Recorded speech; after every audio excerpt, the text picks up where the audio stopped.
Welcome to my first ever vlog. Actually, pangalaw ko na to kasi may na-post na ako sa aking YouTube channel. Pero, ito lang yung first time ko na talaga na mag-vlog ako. So, for today's vlog, papakita ko lang sa inyo kung ano yung mga ginagawa ko on a daily basis kasi and ano yung mga naging adjustments ko ngayong may COVID-19. So, yun lang. Papakita ko lang sa kung ano yung yung aking daily routine. So, kung gusto niyo siyang mapanood, continue watching and samahan niyo ako. So, ang baho ng hininga. Oh my God!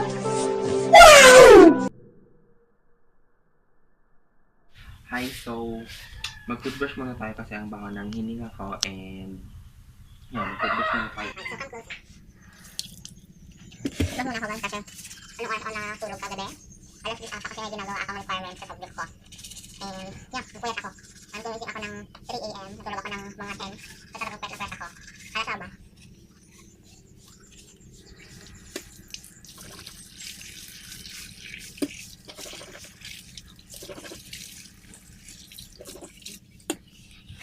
So ayun guys, tapos ako nag-toothbrush and yun naman, naghilamot ako kasi ang pangit ako.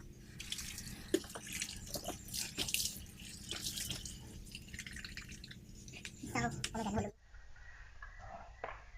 So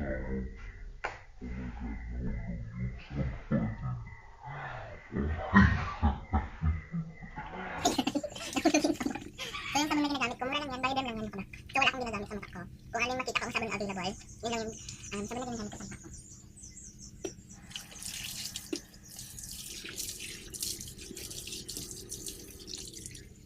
Okay, so pupunit ako ng mukha.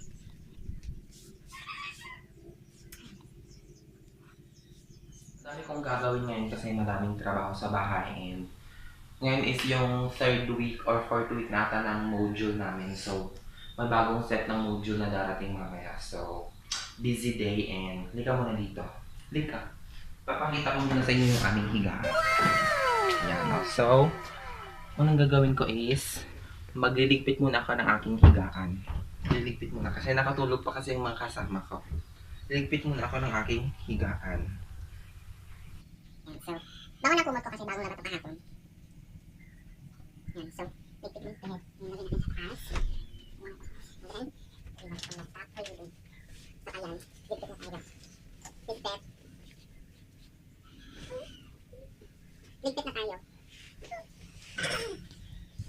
Ayan guys, so, kita nyo naman nakawak na ako ng walis kasi unang-una natin gagawin is nagwawalis ako dito sa bahay. Pakita mo yung bahay namin. Pakita mo yung mga tanim-tanim. So, yan yung mga tanim-tanim. And pakita mo yung marami namin bakura. So, yan, lilinisin ko muna yan. And, sige, tignan nyo ako kung paano ako magwalis. Okay, ilika dito. Dito yung mga aso namin. So, walis ko na tayo. Other up. And both arms. Reach up. And forward. And side. And box. Yan, sakatapos ko lang magwalis, pakita mo nga yung bakuran naming nawalisan. Okay, so yan, nawalisan na siya and yan sa labas and now, pasok naman kayo dito sa aming bahay. So, pasensya na kasi maliit lang yung aming bahay kasi, ano na, and, madumi pa siya, so kailangan natin siyang linisin. So, papakita ko naman sa inyo, yung aking paglilinis dito sa loob ng aming bahay. So, magkakasok. So, una-una kong ginagawa is, kita mo naman dito sa may table, ang kalat. So, sinayin mo pwede guys. As in guys, dami talagang kalat kasi hindi na ako nakapag-linis for the past few weeks kasi nga, nabisi ako sa module. And by the way, meron din pala akong tutor na nakawak ang tutorial ng bata. So, yeah, talagang busy kaya hindi na ako nakapag-linis dito sa bahay. Ngayon na lang ulit ako nakapag-linis kasi may vlog. So, ngayon. So, ayan. Matinis lang. Guys, so ayan, after naming naglinis ng bahay, nagwalis, and hi nga pala, kasama ko yung sister ko, si Pam. after naming naglinis ng bahay and nagwalis, so, kain muna kami and magbe-breakfast. So, yan, ulam namin. Walang kamatayang noodles kasi very instant. So, yun guys, kain muna kami ha. So, bye-bye. Diyan muna kayo. Kain muna kami. Hi guys, so ayan, katatapos lang namin kumain and yung sister ko doon, hindi pa siya tapos kumain. So, ako lang muna. So, ang daming hugasin. So, yun yung mga isa sa mga ginagawa ko after namin kakain. Of course, maghugas tayo. So, pakita mo yung aming hugas. So yan guys, ang dami talagang hugasin. So, ang daming hugasin. So, leave ko muna kayo dyan and tayo muna ay maghugas. So, samahan niyo ako sa ating hugas journey. So ayan guys, hindi tayo makakapag-continue muna ng video kasi masyado maingay yung ating water pump na paghugasan. So, yun muna kayo kain, maghugas Ayan na. guys, tapos na tayong maghugas and nalagay ko na yung mga plato dito kasi kakatapos lang namin. Kakatapos ko lang maghugas and ngayon naman, after kong maghugas, so ilagay ko muna yung mga plato dyan. After nating maghugas ng mga plato, tayo ay magtatanim. Lika. Guys, so maraming tao ngayon. Yung sinanay ko, makita naman sa vlog ko. Yan yung pamangkin ko, anak ng kuya ko. Ang sungit-sungit. Yung isa pa, si Tito, magkaya naman yan yung kapatid ko, kumakain. Hi, magkaya naman sa vlog ko. And pakita mo si Papang. Magkaya naman, Pang, sa vlog ko. O yan, so nakapag-hi na sila. Hindi pa yan sila kumain kaya mga lutang. So, magtatanim muna tayo dito sa aming mini garden. So, ito yung lupa. Ito yung lupa. So, wala kami masyadong paso-paso ngayon kasi ito yung mga bago kong tanim. Mga rare ito, rare. Ito ay from Garden of Eden ito. Basta, from Garden of Eden ito. So, magtatanim muna tayo. Itong aso, ang dami kasi aso dito. So, tanim tayo. Magtanim.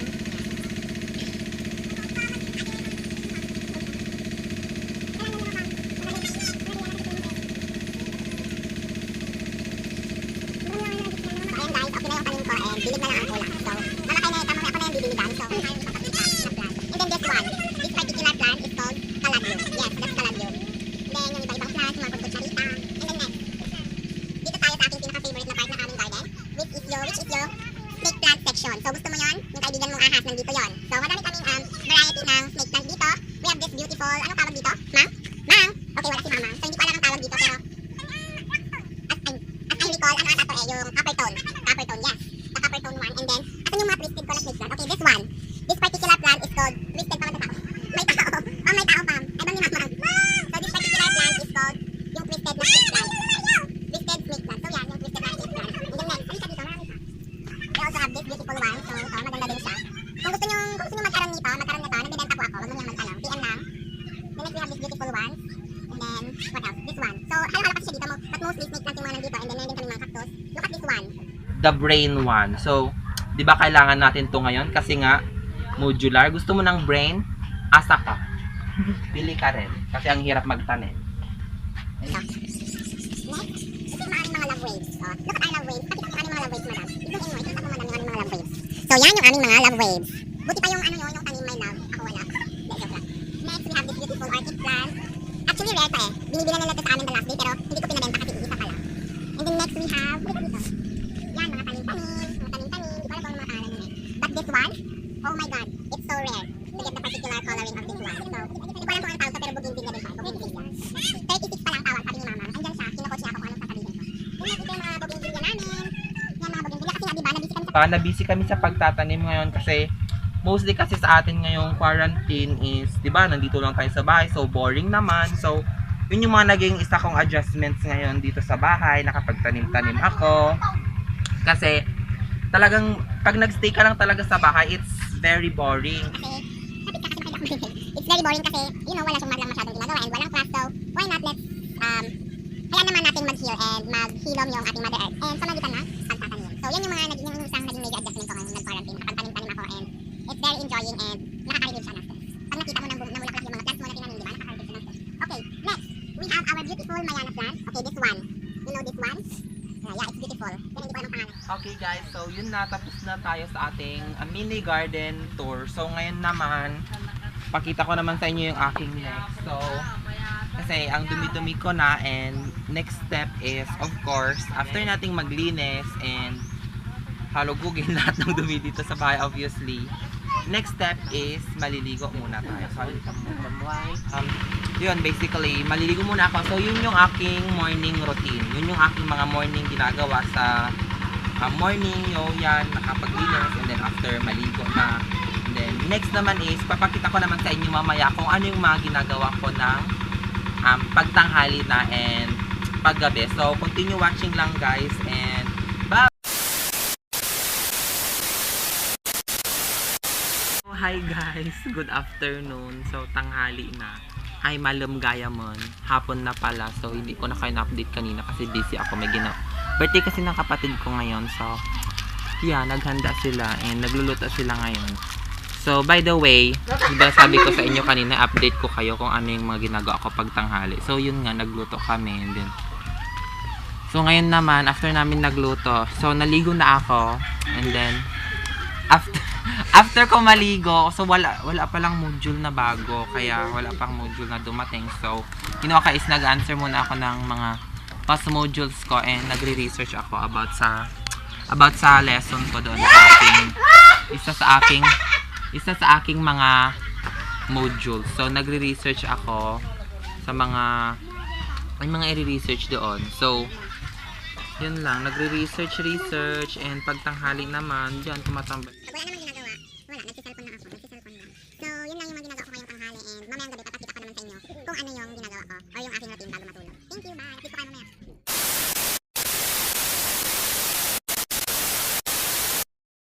Good evening and it's been a very long and tiring day and napakita ko na sa inyo yung mga ginagawa ko pag tanghali and then umaga and then ngayon naman papakita ko sa inyo kung ano yung mga routine ko pag gabi. So, it's already parang mga 7:30 na ata. So, talagang, so after a long tiring day, kailangan natin muna, obviously, nakapagtanda ng damit and nakapagpugas na din ako. And then the next step is, of course, brushing my teeth. So, tara, samahan niyo ako.